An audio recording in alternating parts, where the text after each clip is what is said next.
My father passed away recently, and he'd been sick for a couple of years. Actually, he'd been sick for a long time.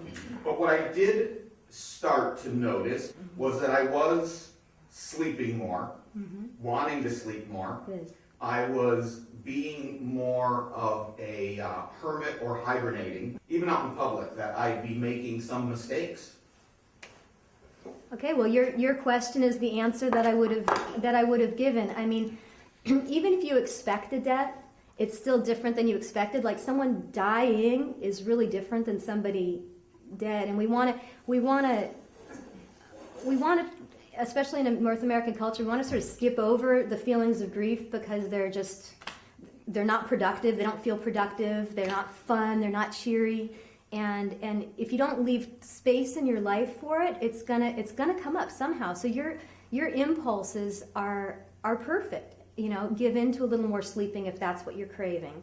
And if you need a little bit more privacy, you might want to also communicate with your friends so they know to look in on you and keep track of how much privacy is too much and how much privacy is what you really kind of need right now.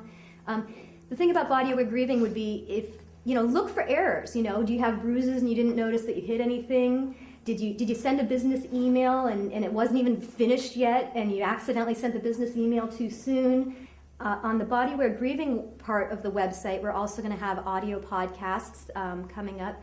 And we're working on something called the Wellness 100. It's a system that each person's going to invent for themselves about, from a scale of 1 to 100, what is you at your best?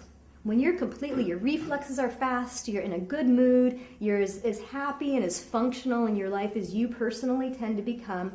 If that was 100 and 0 is like really like low level function, 0 you're in trouble. You know, you need help. You need help from somebody and you need to find out how to get it. You need to talk to people and get some help for yourself. So we're going to bounce around between those numbers a lot. And the Wellness 100 is just a system of just checking in with yourself. You make a mistake that you wouldn't normally make and you go, you know, maybe I'm just like a 65 right now. And you'd want to just know how you're doing, because that'll help you decide when to take on challenges and when to not take on challenges, when to load on the extra personal care. And just to listen to those moments before they turn into bigger moments. You know, especially if you're about to drive. If you're going to get in your car and you have any indication that you're not as alert as you should be, you know, take a moment before you turn the ignition, and you know, we're going to be talking about that, you know, techniques of how to improve how you're doing and techniques of how to make modifications if you just need the time to be as low as you happen to be right now, but to leave space for it in your life.